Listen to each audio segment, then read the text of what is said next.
ভগবানের আশীর্বাদ দরকার, কারণ আজকে আমাদের আলোচ্য বিষয় মূলত দুটি। এক, এসআইআরে ঠিক কি হলো, আদৌ কি কিছু হলো, এবং দুই, পশ্চিমবঙ্গটা কোন দিকে এগোচ্ছে, পশ্চিমবঙ্গর রাজনীতি কোন দিকে এগোচ্ছে এবং পশ্চিমবঙ্গের যুব সমাজের ভবিষ্যৎ কোন দিকে এগোচ্ছে। দেখুন, ভাতা কম বেশি কংগ্রেসের পর থেকে কিংবা স্বাধীনতার পর থেকে সমস্ত সরকারই কম বেশি জনতাকে দিয়ে গিয়েছে, কিন্তু বেকার ভাতা দিলে রাজ্যের যুবকের উন্নতি হবে নাকি লং রানে গিয়ে অবনতি হবে, এই প্রশ্নটা এই মুহূর্তে রীতিমতো ভাবাচ্ছে আমাদের। তার আগে কয়েকটা আপডেট দিয়ে রাখি। এসআইআর এর শুনানি শেষ হয়েছে, কিন্তু কমিশন রাজ্য বিতর্ক অব্যাহত। বাদ কি যেতে পারে ৭৫ লক্ষরও বেশি নাম। লক্ষ্মীর ভাণ্ডারের পর তৃণমূল কংগ্রেসের এবারের তুরুপের তাস যুব সাথী, সহজভাবে বলতে গেলে বেকার ভাতা। এই বেকার ভাতায় আদৌ যুব সমাজের উন্নয়ন হবে নাকি লং টার্মে অবনতি হবে? স্কিলস, কর্মসংস্থান, এগুলো কোথায়? যে প্রশ্ন করা যাবে তো? হ্যাঁ, করা যাবে। তৃতীয়, বিজেপির ভরসা একটি রথযাত্রা এবং ব্রিগেড, কিন্তু এই রথযাত্রা শুনলেই যে রাজ্যের কথা মনে পড়ে এবং যে কর্মকাণ্ডের কথা মনে পড়ে সেটা পশ্চিমবঙ্গের মানুষ চায় না। তৃতীয়, তৃণমূল কংগ্রেসের স্ট্রং ভোট ব্যাংক, সংখ্যালঘু ভোট ব্যাংক। আইএসএফ, জেইউপি তারা কি প্রভাব ফেলবে? এই তৃণমূল কংগ্রেসের ভোট ব্যাংক তৃণমূল কংগ্রেস কি নিজেরা বাঁচিয়ে রাখতে পারবে? আজ এই নিয়েই আলোচনা হবে। প্রথমে কারা কারা আছেন আমাদের সঙ্গে আসুন আলাপ করে নিই। ভাস্কর সিংহ রয় আমাদের সঙ্গে রয়েছেন, তৃণমূল কংগ্রেসের সমর্থক। অরিজিৎ বক্সি, ভারতীয় জনতা পার্টির মুখপাত্র আমাদের সঙ্গে রয়েছেন। আপনাদের দুজনকেই স্বাগত। সুস্মিতা বিশ্বাস, কংগ্রেসের মুখপাত্র আমাদের সঙ্গে রয়েছেন, এবং কিছুক্ষণের মধ্যেই অমিতাভ কাঞ্জিলাল, রাজনৈতিক বিশ্লেষক, আমাদের সঙ্গে থাকবেন। আমি তৃণমূল কংগ্রেসের সমর্থক ভাস্কর দাকে দিয়ে শুরু করব। ভাস্কর দা, ডোল পলিটিক্স এটা কি লং টার্ম সলিউশন? ডোল পলিটিক্স কথাটা মানে কি আপনি জানেন? কিসের ডোল? আপনাকে ভাতা মানে ডোল নয়, দিস এ রং কনসেপ্ট। ডোল কাকে দেওয়া হয়? Let me refresh. ভাতার রাজনীতি, ভাতার কোনো রাজনীতি হয় না। আমরা এই যে যাদেরকে দেওয়া হচ্ছে এই টাকাটা, নোবেল লরিয়েট অভিজিৎ বিনায়ক বন্দ্যোপাধ্যায়ের নাম শুনেছেন। হার্ড টাইম ইকোনমিক্স বলে একটা বই আছে, সেখানে উনি বলছেন যে জনগণের হাতে টাকা দিতে হবে রাষ্ট্রকে, এবং এটা ইকোনমির জন্য ভালো। জনগণের হাতে যে টাকাটা দেওয়া হচ্ছে সেটাকে আপনি ভাতা বলুন বা অনুদান বলুন, যাই বলুন, সেটা কিন্তু এই বাজারেই কিন্তু ঘুরবে। তাহলে এই যে যাদেরকে দেওয়া হচ্ছে তাদের এই যে প্রাপ্ত টাকাটা কিন্তু আমাদের ইকোনমির মধ্যেই ঘুরবে, এবং এটা অর্থনৈতিকভাবে একটি সঠিক সিদ্ধান্ত। এবং যারা এই ধরনের ভাতাগুলিকে সমালোচনা করেছিলেন, ভিক্ষাবৃত্তি বা আরও অনেক রকমের ভাষায় বলেছিলেন, পরবর্তীকালে তারা সেটা বলা থেকে বিরত হন, এবং মমতা বন্দ্যোপাধ্যায়ের দেখানো এই যে বিভিন্ন সময় যুবকদের, মহিলাদের যেই টাকা দেওয়ার, এতে আপনি বলছেন অর্থনীতি বাড়বে। অন্যান্য রাজ্যগুলো ফলো করেছে। আপনি বলুন একটা জায়গায় যে আমরা ক্ষমতায় এলে এই ভাতাটা বন্ধ করে দেবো, বলতে পারবেন না? না, নেই, সত্যি নেই। তাহলে এটা ভাতাটা অর্থনীতির বিচারে একটি সঠিক সিদ্ধান্ত। এই টাকাটা কোনো সংসার চালানোর জন্য দেওয়া হচ্ছে না, যতক্ষণ না সে চাকরি পাচ্ছে তার পাশে সরকার আছে, এইটা একটা বার্তা। আপনি ১,৫০০ টাকা দিয়ে তো কোনো জায়গায় সংসার চলে না, কারুর ফর্ম ফিল আপ করতে। আপনারা বার্তা দিচ্ছেন যে সরকার আপনার পাশে রয়েছে। অবশ্যই পাশে আছে, যুবকদের পাশে আছে, সকলের পাশে আছে। বোঝা গেল। আমি একবার অরিজিৎ বাবুর কাছে আসবো। অরিজিৎ বাবু, সত্যি তো আজকে আপনারা ভাতা নিয়ে এত বক্তব্য রাখছেন, কিন্তু বিহারের ভোটের ঠিক আগে আমরা দেখলাম নীতিশ কুমার, অরিজিৎ বাবুকে নিয়ে আসেন স্ক্রিনে, নীতিশ কুমার 10,000 টাকা করে মহিলাদের অ্যাকাউন্টে দিয়ে দিলেন। আপনাদের লক্ষ্মীর ভাণ্ডার নিয়ে আপত্তি, কিন্তু আপনারাও বলেছেন এই ভোটের বিভিন্ন এই আপকামিং ভোটের আগে বিভিন্ন মন্তব্যে, এমনকি বিরোধী দলনেতা তিনি পর্যন্ত বলেছেন 3,000 টাকা করে দেবো কিংবা বাড়িয়ে দেবো। অর্থাৎ আপনাদের সে অর্থে ভাতা নিয়ে প্রবলেম নেই, কিন্তু তৃণমূল ক্ষমতায় আছে বলে ভাতা নিয়ে প্রবলেম আছে, নাকি আপনিও আমার দলে যারা বলে ভাতা দিয়ে কোনো লং টার্ম সলিউশন হয় না, বেকারত্বের মতো প্রবলেম ভাতা দিয়ে সলিউশন করা যায় না? দেখুন, আমি এমন একটা রাজ্যে থাকি যে রাজ্যে মাননীয় মুখ্যমন্ত্রী ট্রেডমিলে দৌড়াতে দৌড়াতে বাজেট করে দেন, আর তার দলের মুখপাত্র ইকোনমি নিয়ে কথা বলার সময় অভিজিৎ বাবুর রেফারেন্স টেনে আনেন। এইরকম একটা কন্ট্রাডিক্টরি সিচুয়েশনের মধ্যে আমাদের রাজ্যবাসীকে চলতে হচ্ছে, যাই হোক, খুব ভালো লাগে শুনতে সব কথা। দেখুন, ভাতা বলুন, আর্থিক সাহায্য বলুন, এটা কাদের দেওয়া মানায়? যে সেলফ সাফিসিয়েন্ট, অর্থাৎ আমার রাজ্য সেলফ সাফিসিয়েন্ট, আমার রাজ্যের যে বাজেট তাতে রাজ্যের উন্নতি করে তারপরেও আমার কাছে সারপ্লাস রয়েছে, যে টাকাটা আমি ডাইরেক্ট আমার রাজ্যের ভাই বোনেদের কাছে পৌঁছে দিতে পারি, তাদের এই সমস্ত ভাতার কথা, তাদের মানে ভাতা বিষয়ক কথা তাদের মুখে মানায়।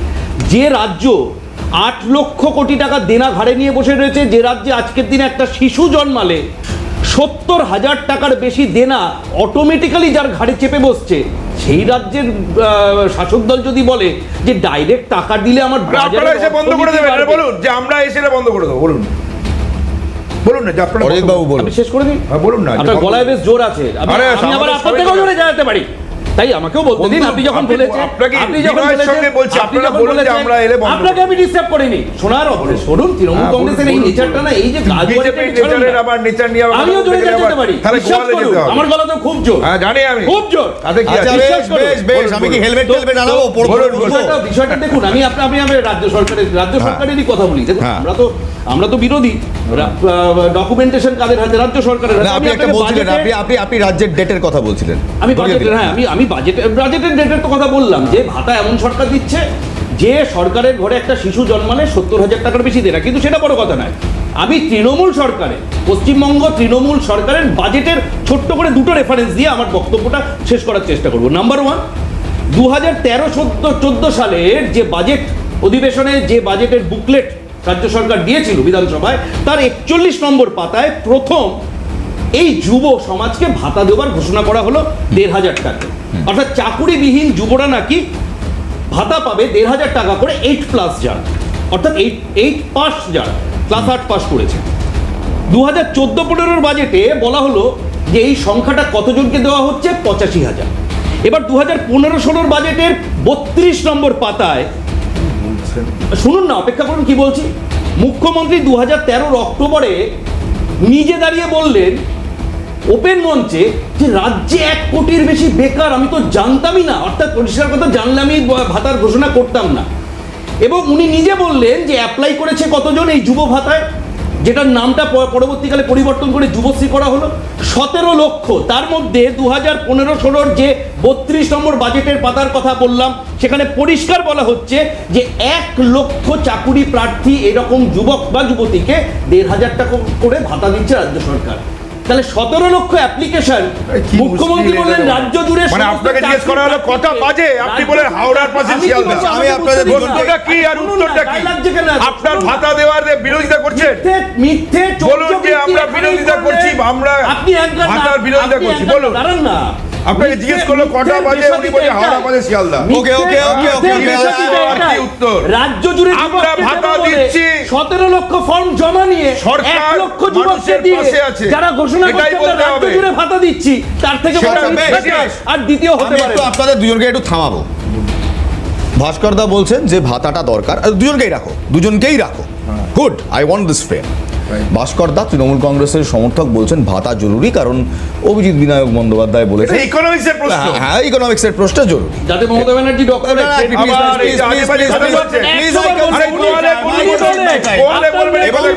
বিজেপির মুখপাত্র অরিজিৎ বক্সি বলছেন যে একটু মনে করিয়ে দেবেন কত লক্ষ কোটি টাকার কথা বললেন, দেনা 8 লক্ষ কোটি, মোর দ্যান 8 লক্ষ কোটি টাকা, মোর দ্যান 8 লক্ষ কোটি টাকা এই সরকারের ডেট, তারা কিভাবে ভাতা দেয়? আমার দুজনের কাছে এক একটা প্রশ্ন আছে। বলুন। আপনি যে মডেলের কথা বলছেন, এবং প্লিজ আমি বলবো এই সময় অন্যান্যরা প্লিজ ইন্টারাপ্ট করবেন না, ছোট ছোট সংক্ষিপ্ত উত্তর দেবেন যাতে সবাই কথা বলতে পারে। ভাস্কর বাবু, আপনি যে ইকোনমির কথা বলছেন, ফার্স্ট ওয়ার্ল্ড কান্ট্রিতে শুনতে খুব ভালো লাগে, কিন্তু সেখানে শিক্ষা থেকে শুরু করে, মানে আমি বলছি প্রাইম এডুকেশন থেকে শুরু করে প্রাইম হসপিটালস, সমস্ত কিছুই ফ্রি গভর্নমেন্ট প্রোভাইড করে, আপনার সরকার দিতে পারছে? আপনাকে আমি একটা কথা বলি, প্রথম কথা হলে বাজেট নিয়ে কথা বলতে হয়। রাজ্য সরকারের বাজেট কিন্তু আর আপনার সংসারের বাজেট কিন্তু এক নয়। সরকারি বাজেট হচ্ছে ডেফিসিট বাজেট, আর আপনি যত ইচ্ছে লোন করতে পারেন না। আপনি তার লোন করা প্যারামিটার আছে। আপনি বললেন 8 লক্ষ কোটি টাকার লোন, আপনি কালেকশন কত জানেন? আপনি কালকে চাইলেন 10 লক্ষ কোটি টাকা লোন নিয়ে লোন নিতে পারেন না। সুতরাং এখানে রাজ্য সরকারের ইনকাম কত হয়েছে দেখুন, কেন ইনকাম হয়েছে, কি কারণে ইনকাম হয়েছে। আজকে একটা স্ট্যাটাস রিপোর্ট দেখলাম, বেশ, I've got my answer. তৃতীয় স্থানে রয়েছে পয়সার দিক দিয়ে ধনী ব্যক্তি। এবার আমার প্রশ্ন বিজেপির অরিজিৎ বক্সির কাছে। অরিজিৎ বাবু, আপনি বললেন যে দেখুন প্রায় 8 লক্ষ কোটি টাকা এই মুহূর্তে এই রাজ্যের সরকারের দায়, তাদের দেনা, তারা কিভাবে ভাতা দিচ্ছে। আমি শুধু আপনার কাছে প্রশ্ন করতে চাই, বিহার 3,53,819 কোটি টাকা তাদের দেনা, 7,65,010 কোটি টাকা গুজরাটের দেনা, কিংবা ভারতবর্ষের 214 লক্ষ কোটি টাকা দেনা তো সেখানে, মানে ভাতা তো ওখানেও দিচ্ছে না। পয়েন্ট একদম বলি, হ্যাঁ বলবেন তো। এই জায়গাটায় খুব গুরুত্বপূর্ণ। এই তৃণমূল কংগ্রেসকে এই কথাটা বললে ঠিক এই কথাগুলো আজকে আপনি উল্লেখ করলেন, কারণ তারা বলে এর সাথে প্যারালালি যে তথ্যটা আমি আগ্রহ করবো স্যার, আমি উল্লেখ করলাম কারণ আমি ডিনাই করছি না, এগ্রিড। এই যে লোন, এই লোনের মধ্যে কতটা পারফর্মিং আর কতটা নন পারফর্মিং, সেই ডিফারেন্সটা যখন আপনি দেখাবেন তৃণমূলের মুখে ঝামা পড়ে যাবে। তৃণমূলের যে লোন, তার 100% নন পারফর্মিং লোন, কোন শিল্পে বিনিয়োগ নেই, গুজরাটের ক্ষেত্রে এটা কিন্তু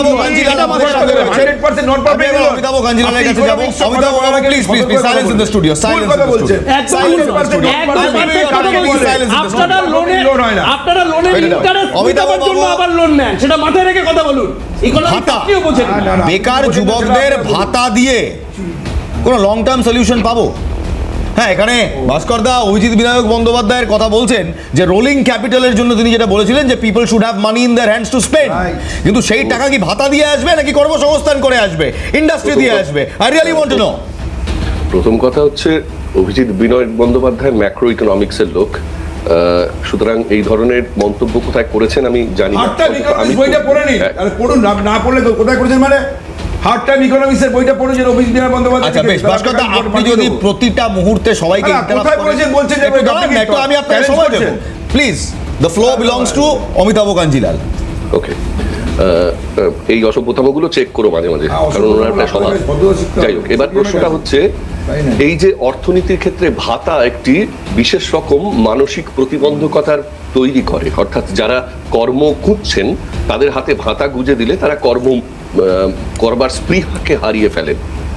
একটি জনকল্যাণকর রাষ্ট্র নিঃসন্দেহে বেকারত্বের একটি অস্থায়ী সমাধান হিসেবে ভাতাকে ইন্ট্রোডিউস করতে পারে, কিন্তু মুশকিল হচ্ছে যে কারণে এ রাজ্যে এই বিষয়টা করতে হয়েছে তা হচ্ছে এই রাজ্য সরকারের কর্মসংস্থান সুনিশ্চিত করবার ক্ষেত্রে দীর্ঘকালীন ব্যর্থতা। এই ব্যর্থতাকে ঢাকা দিতে যে 1500 টাকার এই ধরনের বেকার ভাতার প্রকল্প চালু হয়েছে এবং তার সম্ভাব্য ফলাফল প্রসঙ্গে তারই দলের ময়নাগুড়ির কোনো নেতা যখন উল্লেখ করে দিচ্ছেন যে এই প্রজন্মের বা নতুন প্রজন্মের ছেলেপেলেদের পান গুটকা খাওয়ার জন্য এই টাকাটা কাজে লাগবে, তখন অভিজিৎ বিনায়ক বন্দ্যোপাধ্যায়ের নাম উল্লেখ করে যে তত্ত্বটিকে তুলে নিয়ে আসা হচ্ছে, আদতে অমর্ত্য সেনের কথা, যে তত্ত্বটিকে তুলে নিয়ে আসা হচ্ছে তাকে স্মরণ করিয়ে দেব। এস্থার ডাফলো একটি অসাধারণ মন্তব্য করেছেন লাই ড্যাম লাই অ্যান্ড ইনস্ট্যান্ট লাই নামক একটি বইতে, এবং লিখেছেন বড় বড় ভয়ানক মিডিয়া কালচারের অংশ তৈরি করে ফেলছেন একদল মানুষ যাদের ইনডেপথ নলেজের একটা স্পষ্ট অভাব রয়েছে। এটা খুব স্পষ্ট ব্যাপার যে কোনো অর্থনীতিতে যে উদ্দেশ্যে একে প্রণয়ন করা হচ্ছে সেটা ডোল পলিটিক্স। ডোল পলিটিক্স এই কারণেই, কারণ বেকার ভাতা দেওয়ার কোনো সুনির্দিষ্ট মাপকাঠি ব্যতি রেখে যদি তাকে ইন্ট্রোডিউস করা হয়, অর্থাৎ কত বছরের বেকারত্ব তার, কতবার তিনি চাকরির জন্য চেষ্টা করেছেন এবং বিফল হয়েছেন ইত্যাদি ক্ষেত্রগুলোকে সমীক্ষা না করেই এই গণহারে দিয়ে দেওয়া ভাতা নিঃসন্দেহে সামাজিক ক্ষেত্রে কিছু মানুষের ভেতরে আয় বৈষম্য তৈরি করবে। ধরা যাক যারা মাধ্যমিক উত্তীর্ণ নন তারা এই ভাতা পাবেন না, তেমন অংশের বেকারদের ক্ষেত্রে কি দাঁড়াবে, একই পরিবারে ধরুন বড় ভাই মাধ্যমিক পাশ করেছেন, তিনি যুব এই সাথীর টাকা পাচ্ছেন, তার বেশ। খুড়তুতো ভাই হয়তো কোনো কারণে অর্থনৈতিক সমস্যার জন্য ক্লাস 8-এর পরে আর পড়াশুনো করতে পারেননি, তিনি এই ভাতা পাচ্ছেন না। তাহলে একটি অঞ্চলের ভেতরে এই যে বৈষম্যমূলক এক ধরনের একদল মানুষের কাছে কিছু কাঁচা টাকা পৌঁছে গেল, আরেকটি অংশের যুবকের well কাছে said, পৌঁছলো অমিতাভ। না। আমি আপনার কাছে তাহলে আবার ফিরবো, but I have a commitment, I have to take a commercial break। আমাকে একটা কমার্শিয়াল ব্রেক নিতেই হবে। কমার্শিয়াল ব্রেকে যাওয়ার আগে একটাই কথা বলতে চাই, আমরা ফিরে এসে বিভিন্ন জেলায় মানুষ কি বলছে নিশ্চয়ই সেগুলো তুলে ধরবো, কিন্তু তার আগে ভাতা দিয়ে বেকারত্বের সমস্যার কি সমাধান হবে, এই প্রশ্নটা আমি আম জনতা সাধারণ মানুষের কাছে রেখে গেলাম।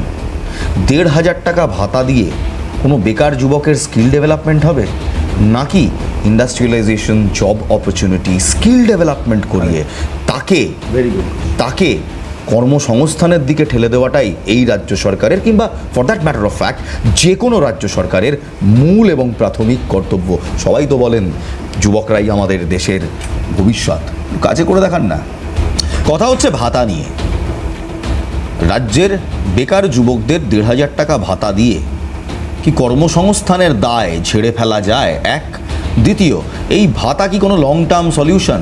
তৃতীয়, যে বিরোধীরা আজ ভাতার বিরোধিতা করছেন, সেই বিরোধীরা যখন ভোট আসে তখন এই ভাতা নিয়েই বড় বড় ইস্তেহার দেন। তাহলে কাকে ভোট দেবেন? কারো কাছে সলিউশন নেই, সবার কাছে একটা থোড়বড়ি খাড়া বড়ি থোড় এই রয়েছে। সুস্মিতাদি রয়েছেন আমাদের সঙ্গে, সুস্মিতা বিশ্বাস, কংগ্রেসের মুখপাত্র। সুস্মিতাদি, এই ভাতার রাজনীতিতে আদৌ যুব সমাজের কোনো উন্নয়ন হচ্ছে, কিংবা যুব সমাজের বেকার যুবক তারা কোনো লং টার্ম সলিউশন কি পাচ্ছে? দেখুন, আমার মনে হয় না ভাতা দীর্ঘদিনের ভাত জোগাতে পারবে। তার কারণ ডাইরেক্ট বেনিফিশিয়ারি যাদের কাছে ডাইরেক্ট লিকুইড মানি আসছে, অবশ্যই ইকোনমিক্যালি সেটা কিছুটা হেলদি হয়, কিন্তু তার একটা প্যারামিটার থাকে। প্যারামিটারটা কীরকম না, অ্যাবভ পভার্টি লেভেল না বিলো পভার্টি লেভেল, এইটা একটা যেমন ফ্যাক্টর কাজ করে। এবং আর একটা ফ্যাক্টর কাজ করে যে ধরুন একটা পরিবারের একজন মেন হেড সে পাবে, বাড়ির পরিবারে যদি একজন 4 জন মহিলা থাকে, তারা যদি 4 জন লক্ষ্মীর ভাণ্ডারে যখন 4,000 টাকা পায়, এবং আজকের দিনে দাঁড়িয়ে 1,500 টাকা করে হলে 6,000 টাকা একটা পরিবারে একসাথে যদি ভাতা দেওয়া হয়, এই সরকারি টাকাটা হচ্ছে জনগণের ট্যাক্সের পয়সা। এবার সেই ট্যাক্সের পয়সাকে এইভাবে বিলিয়ে দিয়ে এই জায়গাটাই মানুষ বিরোধীদের আমার মনে হয় আমাদের অন্তত প্রতিবাদ, যে এই ডোল পলিটিক্সটা, এইটা সাধারণ মানুষের মন জয়ের পলিটিক্স চলছে। এইটা মানুষের কোনো বেনিফিট করার জন্য কোনো রকম পদক্ষেপ আমি ঠিক বলতে পারছি না। এবং সবচেয়ে বড় কথা হচ্ছে বেকার যুবকরা আজকে যাদের চাকরি নেই, যাদেরকে চপ বিক্রি করতে বলছে, ঘুগনি মুড়ি বিক্রি করতে বলছে, যাদেরকে কাশফুলের বালিশ বানাতে বলছে, শিল্প আজকে তো পশ্চিমবঙ্গের মুখ থেকে হারিয়েই গেছে। সে জায়গায় দাঁড়িয়ে চপ শিল্প, ঘুগনি শিল্প এইসবকে যদি আমি বাদও দিয়ে তার মানে চাকরি নেই, এইটা এই সরকার স্বীকার করে নিচ্ছে। এবং আজকে বর্তমানে বেকারের সংখ্যা এতটাই বেশি, এবং আমি অ্যাজ ওয়েল অ্যাজ কেন্দ্রীয় সরকারের কথাও বলবো। কেন্দ্রীয় আজকে সরকারে দাঁড়িয়ে সারা ভারতবর্ষের নিরিখে 45 বছরের মধ্যে বেকারত্বের সংখ্যা গত 11 বছরে সবচেয়ে বেশি। সেখানে দাঁড়িয়ে আজকে বেকারত্বের সংখ্যা এমন জায়গায় এসে দাঁড়িয়েছে যে বেকার ভাতা দিতে হচ্ছে। আজকে যুবসাথীর লাইন আমি নিজে দেখছিলাম, সমস্ত বেকার ছেলেরা হাতে করে একটা ব্যাগের মধ্যে ফাইল নিয়ে, সব ফোলিওর মধ্যে এরকম সেই প্লাস্টিকের যে ফোলিওগুলো থাকে, এই ফোলিওগুলোর মধ্যে তাদের কাগজপত্র নিয়ে সব লাইন দিচ্ছে বিভিন্ন জায়গায়, বিভিন্ন পৌরসভাগুলোতে, বিভিন্ন ওদের ওয়ার্ড অফিসগুলোতে। এই পলিটিক্সটাও একটা বলবো কেন ভাতা পলিটিক্স, ডোল পলিটিক্স, যেই ডোল পলিটিক্স নিয়ে আলোচনা হচ্ছে আজকে ঠিক এই ইলেকশনের মুহূর্তে এসে বিহারে যেই ঘটনাটা ঘটেছিল, এবং বিহারে ইলেকশন ডিক্লেয়ার হয়ে যাওয়ার পরে এই টাকাটা ঢুকেছিল, এবং সেটা ডিক্লেয়ার করা হয়েছিল ঠিক 3 মাস আগে। ঠিক সেম একই পলিটিক্সটা ঠিক পশ্চিমবঙ্গেও এই ঘটনাটাই ঘটলো। ঠিক ইলেকশন যখন মুহূর্তে 3 মাস বাকি, সে সময় যুবসাথী বলে এই বেকার ভাতাটি চালু করা হলো। আপনি এই যে আমি অমিতাভদার সাথে একটা জায়গায় একদম সহমত, অমিতাভদা ঠিক বলেছেন। আজকে বেকার ছেলেরা, ইয়ং ছেলেরা, তারা যদি হাতে বেকার ভাতা পেয়ে যায়, তারা যদি এক সেকেন্ড, তারা যদি পান বিড়ি সিগারেটের টাকা পেয়ে যায়, তাহলে তারা তো টিউশনও করবে না কিংবা অন্যান্য কোনো উপায়ে চাকরি খোঁজার চেষ্টা করবে না। তার মানে যুবসাথীরা ভুল হয়েছে কি? তার মানে তারা কর্মবিমুখ হয়ে পড়বে। যুবসাথী বিরোধিতা করছেন, এইটা বলেন তার হ্যাঁ মানে বিরোধিতা করছি, আমি কর্মবিমুখ তো হয়ে জানতে পড়বে। চাই। আপনি এটা মেনে নিন যে আপনি বেকার মেনে ভাতা নিন যে দিয়ে যুবসাথীরা ঠিক না বেকারদেরকে ভুল, আপনি আপনারা মেনে নিয়ে বলুন। কর্মবিমুখ করছেন, কারণ আচ্ছা। আপনারা তো জানেন আচ্ছা। আপনারা চাকরি দিতে পারবেন না। আচ্ছা। আপনারা আপনারা চাকরি দিতে অমিতাভ, আমি পারবেন আসবো না। তোমার কাছে, কিন্তু তার আগে আমার আপনারা একটা দিয়ে প্রশ্ন এই ভাস্করদাকে করার খুব ইচ্ছে বেকারদেরকে হচ্ছে। চুপ করে রাখতে সুস্মিতাদি, চাইছেন। প্লিজ এই প্লিজ গিভ মি চুপ 1 মিনিট। করানোর politics, please ভাস্করদা, বন্ধ করুন। Double Please। ডবল চাকরিটা ঠিক কোথায়? দেখুন আমি বলছি যে ঢোক গিলছেন কেন? serious, এই চাকরির ব্যাপারটা খুব না না, serious। আপনি please Double double don't beat about the bush. আপনি স্পষ্ট করে বলুন তো। চাকরি বলতে কি বলতে চাইছেন? আমি কি করে জানবো? double আপনারাই তো double- বলেছিলেন, দাঁড়ান, দাঁড়ান। মুখ্যমন্ত্রী নিজে বলেছিলেন ডবল ডবল চাকরি, সমিয়া সিঙ্গেল চাকরি। আমি টোটাল ইস্যুটাকে নিয়ে যদি আপনি কথা বলেন কোথায় কোন প্রেক্ষিতে কি বলেছিলেন, তার থেকে আপনি যেমন চাকরির মতো ইস্যু নিয়ে কথা এই যে বলছেন। লাইনটা দেখছেন না স্যার, দেখছি এই যে লাইনটা দেখছেন? কি তাতে কি প্রমাণ করে এই লাইনটা আমি খুব খুশি হতাম হ্যাঁ। যদি কোনো চাকরির লাইন হতো। চাকরির লাইন এরকম করে কি করে হবে? কি করে হবে? আপনাকে সেটাই আসতে হবে। কোথায় ভারতবর্ষে ডবল ডবল লাইন এরকম চাকরি দিয়েছে? কোথায় ভারতবর্ষে কোথায় আছে? উনি তো বলছিলেন অনেক কথা নাকি এখানে চাকরি কোথায় আছে? কোন রাজ্যে কথা বলছেন? দাঁড়ান দাঁড়ান আপনাদের প্রমিস দাঁড়ান দাঁড়ান দাঁড়ান পশ্চিমবঙ্গে সব থেকে বেশি এমএসএমইতে চাকরি, কর্মসংস্থান।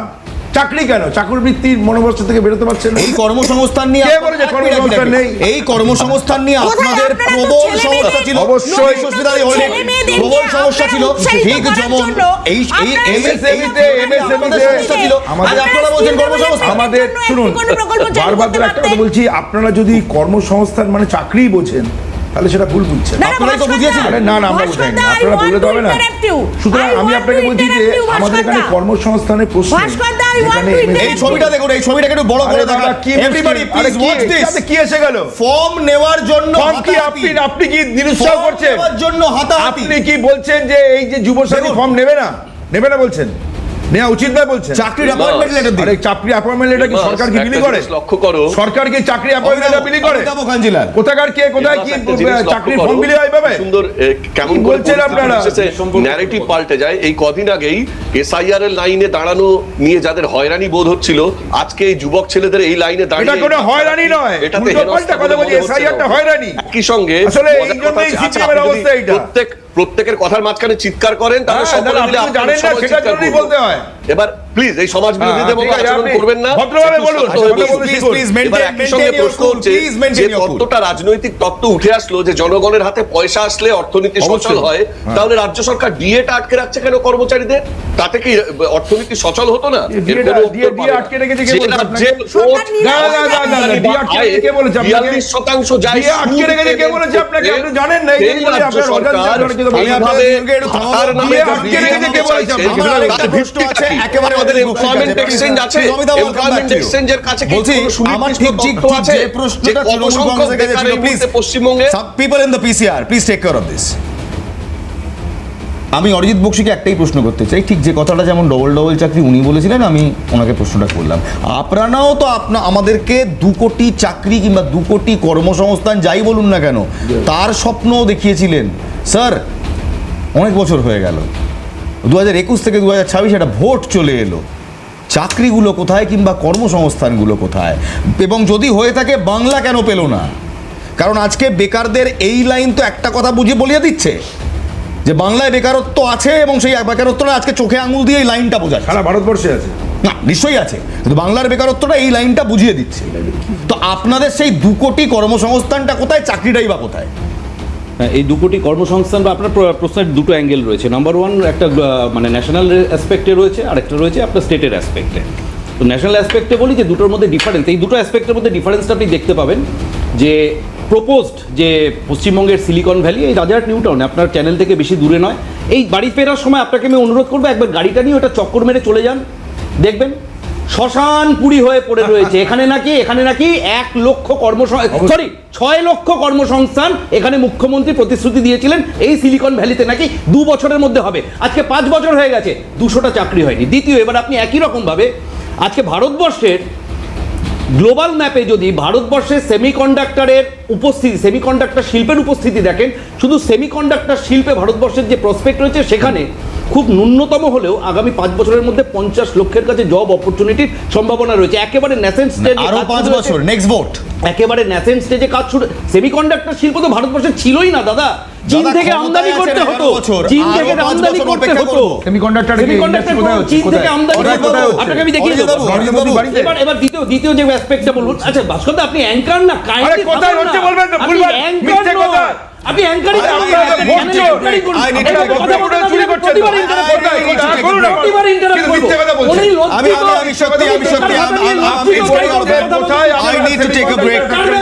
দেখুন অরিজিৎ দা প্লিজ,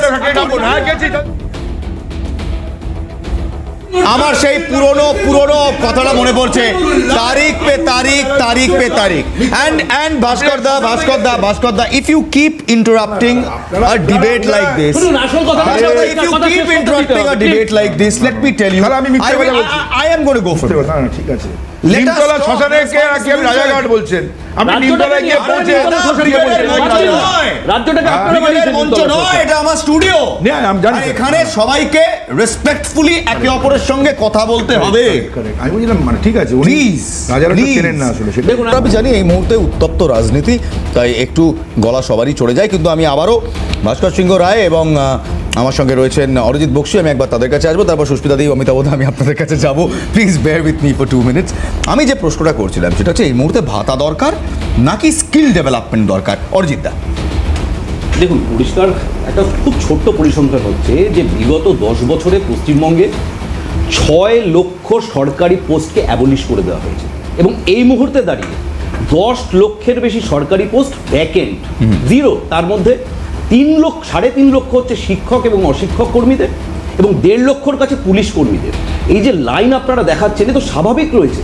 পশ্চিমবঙ্গের যুব সমাজ চাকরির জন্য হাহাকার করছিল, তাদের পকেটে পয়সা নেই, তাদের হাত খরচ নেই পকেটে, তারা চাইছে তাদের কর্মসংস্থান হোক, কিন্তু তাকে দিনের শেষে তার সংসারের কথা দেখতে হয়, তার মায়ের ওষুধ, বাচ্চার স্কুলের কথা দেখতে হয়। বদলে যায় যখন ইকুয়েশনটা বিহারের দিকে কিংবা গুজরাটের দিকে কিংবা প্যান ইন্ডিয়া যায়।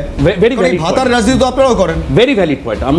আমি আপনাকে প্রথম পর্ব একটা কথা বলেছিলাম যে দেখুন, এই যে ভাতাটা একটা ইমিডিয়েট মেজার হিসাবে যেতেই পারে, কিন্তু সরকারের একটা লং টার্ম চিন্তা ভাবনা থাকা উচিত যে আমার রাজ্যে যত এই ভাতার উপর ডিপেন্ডেন্সি করবে সেটা কমবে, সেটা তো সরকারের ক্রেডিট। যে কোনো রাজ্যে ধরুন ভাতা নেবার লোক নেই, তার থেকে ভালো আইডিয়াল সিচুয়েশন কিছু হতে পারে। বেশ, ভাস্কর সিংহ রায়, দেখুন, it can be a temporary solution, but skill development হচ্ছে কোথায়? না, এটা আপনার what is the long term solution? you are very correct. দেখুন, ভাতা কোনোদিনও পার্মানেন্ট কোনো সলিউশন, বেকারত্বের সলিউশন ভাতা নয়। স্কিল ডেভেলপমেন্টের কথা বললেন, this is a very good important point. এখন দেখুন, আপনার ডিগ্রি থাকলেই আপনি যে কর্মসংস্থানের জায়গায় যেতে পারবেন বা কর্ম উপযোগী হয়ে পড়বেন, এমপ্লয়েবল হয়ে পড়বেন, তা নয়। তাহলে স্কিল ডেভেলপমেন্টের জন্য আমি আপনাকে বলছি যে পশ্চিমবঙ্গ সরকারের যে স্কিল ডেভেলপমেন্টের জায়গাগুলো কী কী আছে সেগুলো আপনাকে জানতে হবে। কোথায় কোথায় কী স্কিল ডেভেলপমেন্ট হয়েছে, নিত্য নতুন এখন আমাদের AI, digital economy, service sector, যেখানে কাজ করার ক্ষেত্রে যেখানে স্কিল ডেভেলপমেন্টের জায়গায় তার সিলেবাস চেঞ্জ হয়েছে, আইটিআই থেকে আরম্ভ করে বিভিন্ন ইঞ্জিনিয়ারিং কলেজ। আপনি বলুন, পশ্চিমবঙ্গে কতগুলো নতুন ইউনিভার্সিটি হয়েছে, তাদের পাঠ্যক্রম কি বদল করা হয়েছে, এমপ্লয়েবল করার জন্য কি কি করা হয়েছে, এই প্রশ্নগুলো আপনি যদি দেখেন সেক্ষেত্রে, কারণ আমাদের বেশিরভাগ জিডিপির এখন আসে সার্ভিস সেক্টর থেকে। এবার এখানেই আমরা একটা প্রশ্ন, এখানে এই একটা কথা বলে শেষ করি, সুস্মিতা দি, এটাতে পশ্চিমবঙ্গ সরকারের সুস্মিতা দি, ভাতা না ভাত, মানুষ কোনটা চায়, ভাতা না ভাত, কোনটা চায়?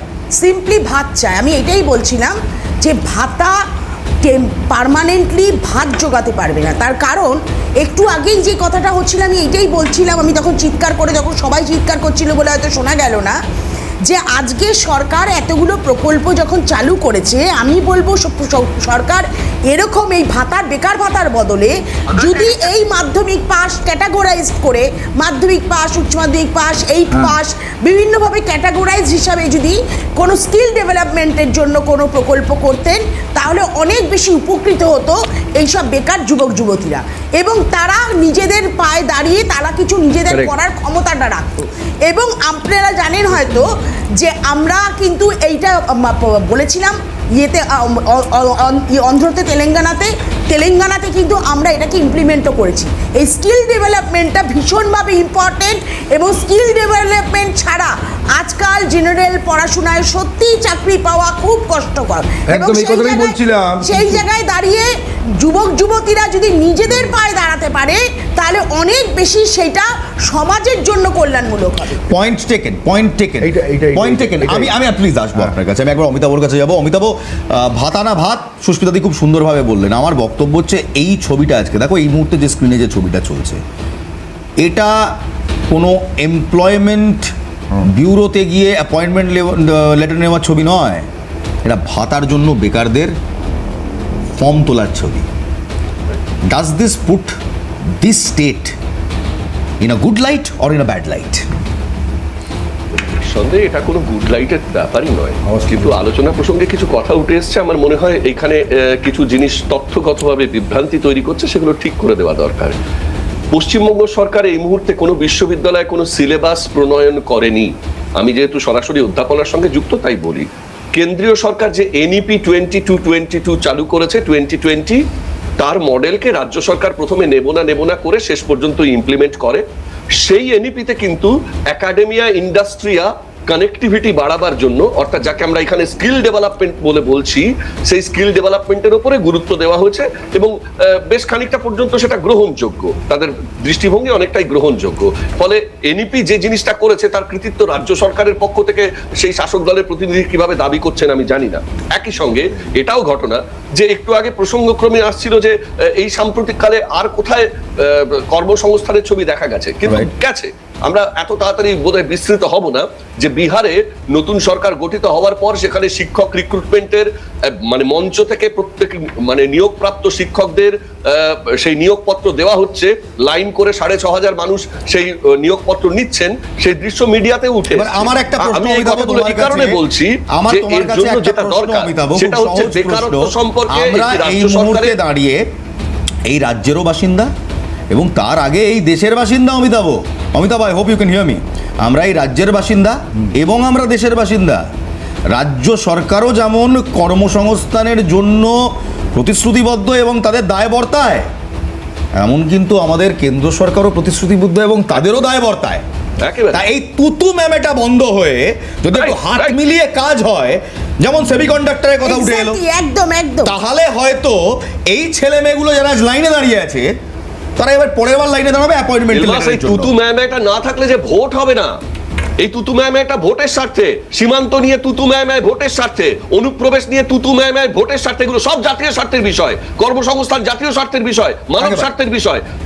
সীমান্ত নীতি, অনুপ্রবেশ সমস্যা মানব স্বার্থের বিষয়। সেখানে তুতু ম্যাম হয় শুধু ভোট পাওয়ার জন্য, অন্য কোনো কারণে হয় না। আমি একটু ভাস্করদা এবং অরিজিৎ দাকে একটা প্রশ্ন করতে চাই। আমি কমার্শিয়াল ব্রেকে যাব, কিন্তু তার আগে এই প্রশ্নটা খুব করা দরকার। Please get both of this people on screen with me.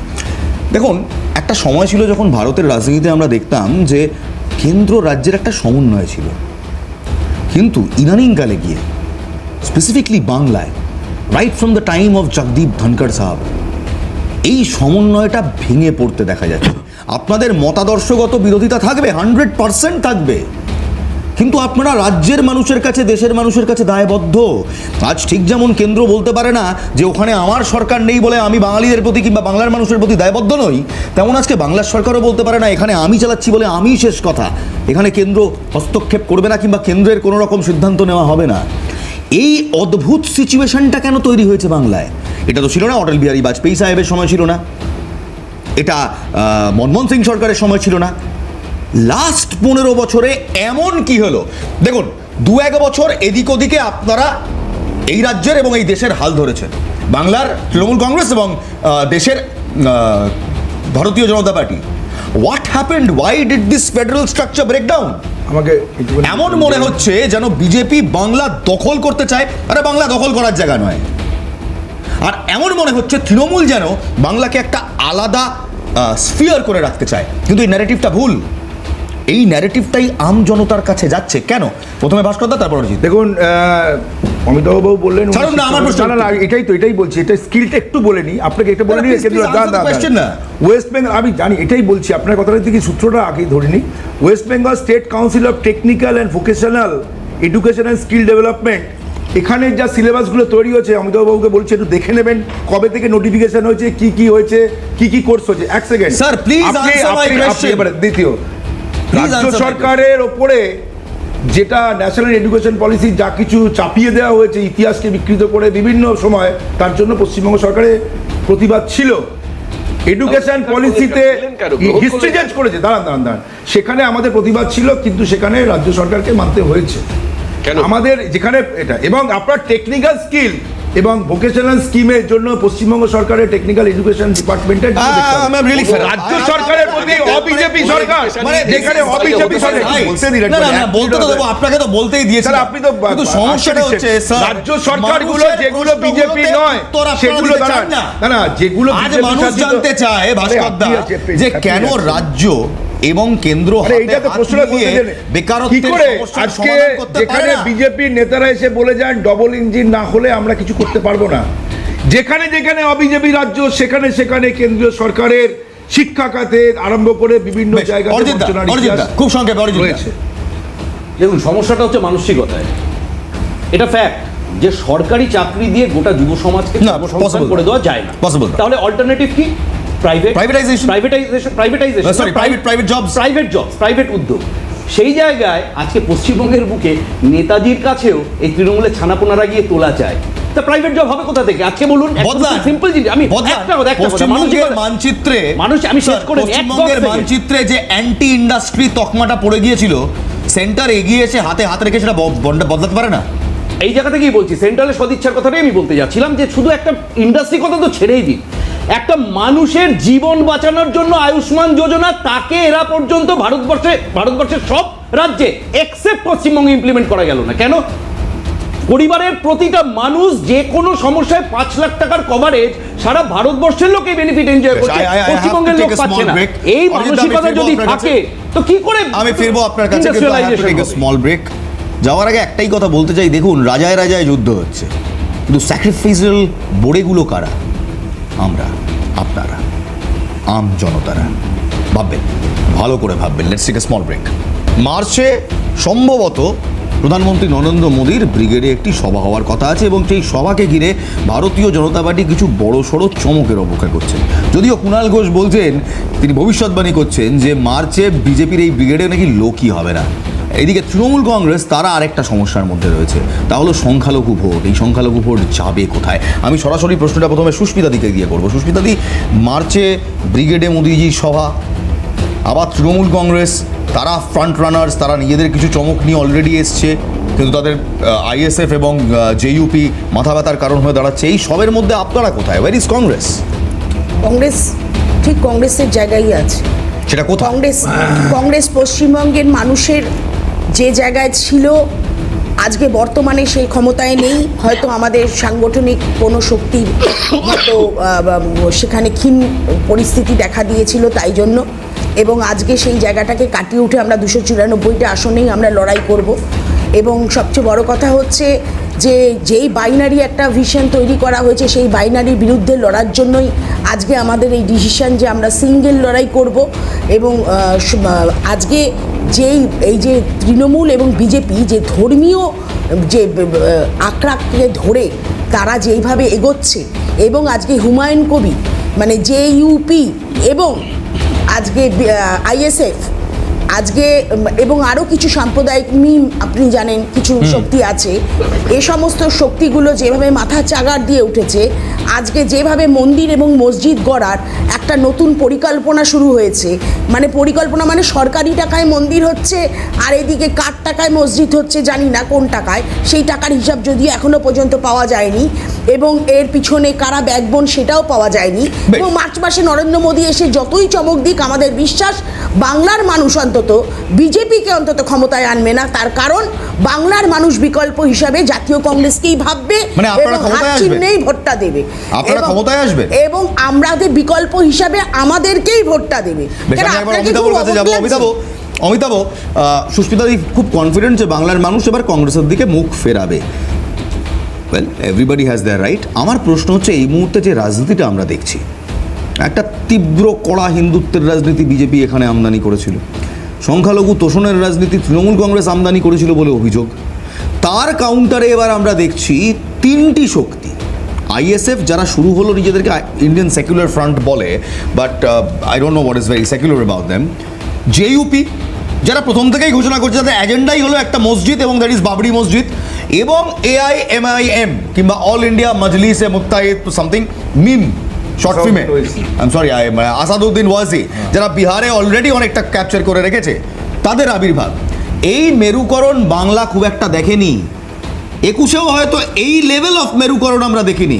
এবং কিন্তু এটাতে ইলমাস, কোথাও তো তৃণমূল ইলমাস, কংগ্রেসের ইলমাস, I want to interrupt you. বকলমের সমস্যা হলো। আমি আসবো একটা শুধু লাইন এটা তোমার কি সাথে তৃণমূল যুক্ত কংগ্রেসেরই করব। সমস্যা হলো? কারণ সংখ্যালঘু ভোট ব্যাংকটা এবার স্প্লিট হবে। আমি একটা লাইন শুধু একটু যুক্ত করব। এই যে বর্ডার অঞ্চলে জামাতদের যে জেতা, এইটাও কিন্তু আমাদের এইবার ইলেকশনে। আচ্ছা, আমরা একটু জিও পলিটিক্স নিয়ে প্রথমে আসবো, একটু ঘরের পলিটিক্সটা দেখে নিই। Amitabh Kanjilal, thank you.